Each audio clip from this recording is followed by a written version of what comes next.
Okay, here's how you develop confidence, and you can help your wrestlers to develop confidence. The operative word is develop. See, we have this confusion, especially parents, because we love our kids so much, and we tend to see with rose-colored glasses, and I'm sure I'm the same way. We're just humans, but I mean, some of your kids, some of my wrestlers do not yet deserve to be confident. Sure, I'm confident here and here and here and against that wrestler, those wrestlers, but these types of wrestler, no, we don't deserve confidence. You don't deserve to be confident performing a root canal. Now, if you're a dentist, an orthodontist, yeah, you're confident.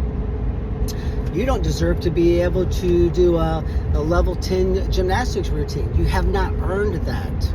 So what happens is our kids aren't confident, and we're just like, you should be confident, you should be confident, you should be confident. It's okay to say, you have a C in pre-algebra, you're not confident on the trigonometry test. That is okay. You have not earned the right to be confident about taking a trigonometry test. Let's get you an A in pre-algebra. Then let's get you into algebra. And let's get you an A or B there. And then we're moving up.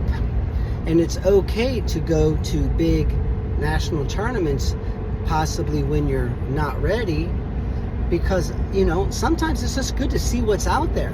And you're like, man, I'm a little bit better than I thought I was. I thought I was still in pre-algebra stage, but I'm actually geometry already. I had no idea I can go with these guys or girls, and you're probably going to get your probably going to get destroyed and made to look foolish, and you're like, oh my God, there's levels out there. I'm 14, 140 pounds. I did not lose to a 24-year-old Penn State wrestler. I lost to another boy. I lost to another girl, my age and weight. There are levels to this. See, but that's very exciting. If he or she can get that good, and they're my age, I can get that good too. It's so awesome. That's the reason I do think it's good to go to these big tournaments. But understand, you know, if your wrestler hasn't earned the right to be confident, that is okay.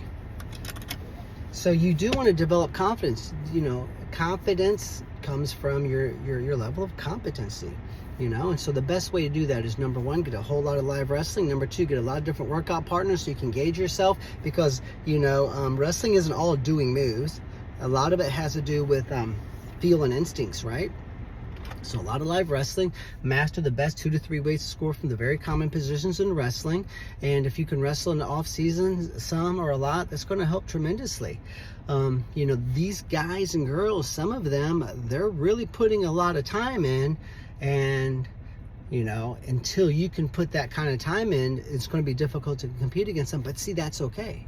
It is okay to say, we're not wrestling but for, you know, 3.5 months a year. We're going to go to some of these tournaments, but I don't want you to feel bad about yourself, honey, because you can't go with that 14-year-old, because that 14-year-old, they're on the mat 3-4 days a week year round. And see, that's okay too. It's okay to say, I have other things going in my life. Or maybe you're younger and you're like, some of these little kids are putting all their time into wrestling. You might say, I'm not doing that right now. My kid doesn't love wrestling yet. They might actually quit in middle school and focus on baseball or softball, which is cool. But for the most part, I think we have to understand that your confidence is grown and nurtured and developed through a lot of reps, mastering the technical side of wrestling, the foundation, and getting out there and seeing, you know, scrapping with some of the best guys and girls in practices or camps or tournaments, and developing. And from a technical standpoint, think about the balance beam analogy. It's okay not to be confident on bottom when someone is a leg rider if you don't know what you're doing from there. So see, these are calls to action. So you don't just ignore it. You say, you're not confident with shooting. Okay, so let's get to practice early this week, Monday, Wednesday, Thursday, and let's get 1,000. We're gonna get 500 high crotches to a double leg, 500 sweep single legs to a quick change off. See, in 1 week you fix that. Now they're confident. So you know these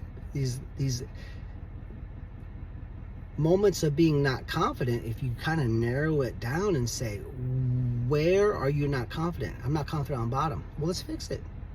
It's not going to go away on its own. So you can't magically expect them to be confident on bottom just because you give them a pep talk and tell them how good they are. If they cannot do a backflip on a balance beam, no amount of hugs and kisses and encouragement is going to do it. The young lady has to get on the balance beam and learn how to do that. It takes hours. It might take a year, okay? So developed. Confidence must be developed. And I think once we understand that our kids don't deserve confidence, just like you don't deserve to be confident giving a root canal, and I don't deserve to be confident doing your job, roofing that building or changing the transmission on that Toyota. I don't know what the hell I'm doing. I can be confident as a coach on a wrestling mat. So, you know, start thinking about the real world a little bit and how confidence in certain areas is developed.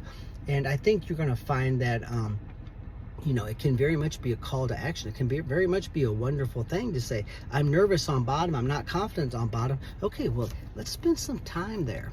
I'm nervous with this math equation on my Algebra 2 exam.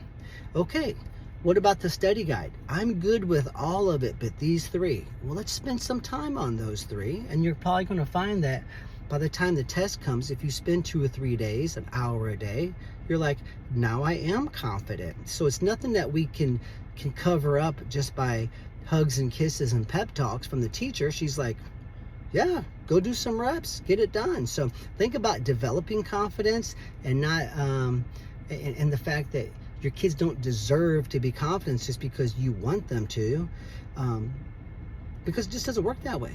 So good luck, subscribe, like this if you, well, hit the like button if you like it. Share it, comment, you'll see more of our stuff. We appreciate you guys following us. Good luck.